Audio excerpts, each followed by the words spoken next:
There was a number at the bottom of that spreadsheet that did not make sense. Zach stared at it for a long time. He was not a reckless spender. He did not buy designer clothes or eat at expensive restaurants every weekend. He was careful. Or at least he thought he was. But the number at the bottom of 30 days of tracked spending told a completely different story. And the part that got him was not how much he spent. It was what he spent it on. Stay with me.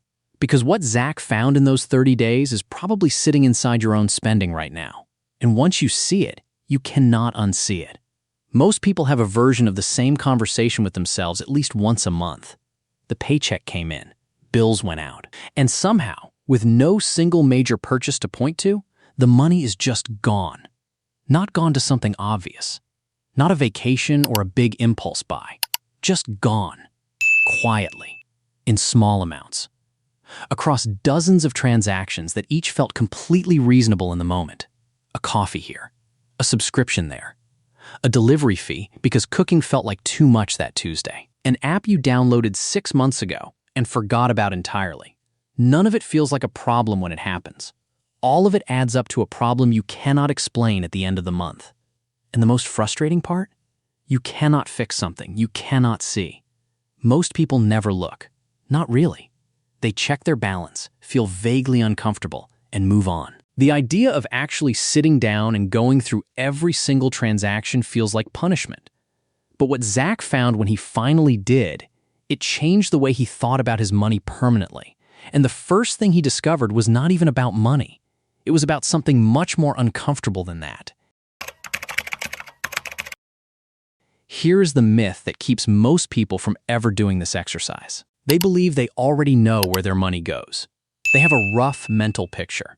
Rent, groceries, car, a few extras here and there. They feel like they have a general sense of it, even without writing anything down. That mental picture is almost always wrong.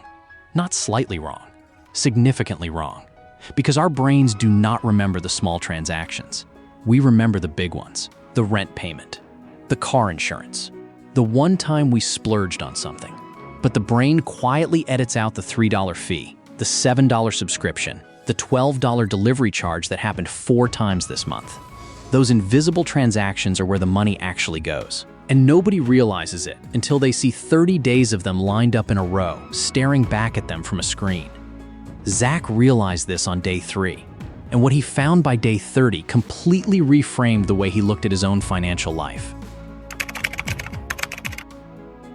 Zach started on a Monday. Simple method. No complicated app. No fancy budgeting system. Just his bank statements, a free Google Sheet, and one rule.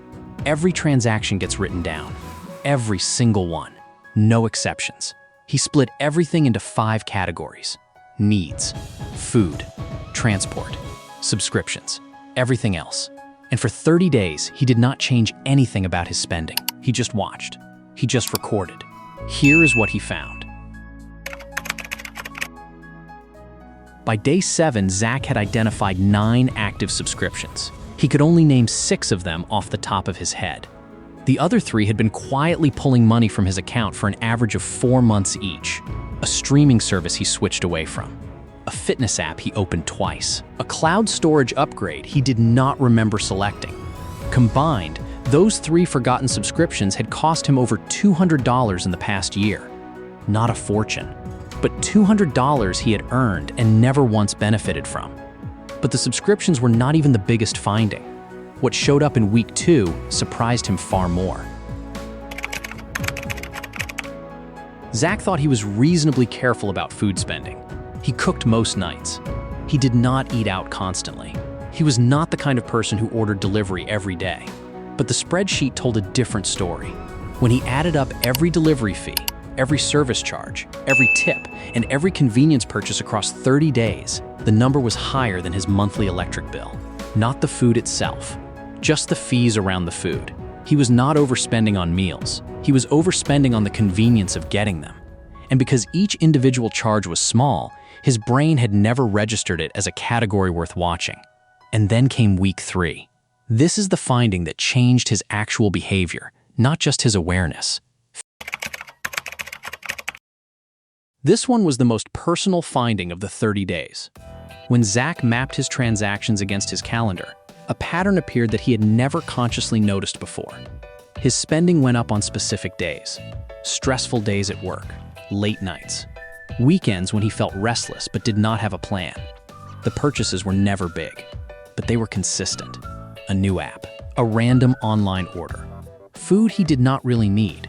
Small transactions that were less about what he was buying and more about how he was feeling in that moment. He was not spending carelessly, he was spending emotionally. And until he saw it written down across 30 days, he had no idea it was happening. That single realization saved him more money in the following month than any budget he had ever tried to follow.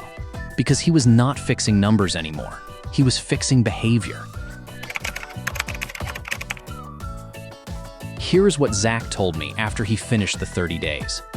He said the hardest part was not the tracking. The hardest part was having nobody around him who was thinking about money this way. No community. No consistent source of honest, simple financial information that did not feel overwhelming or preachy. That gap is exactly what this channel is built to fill.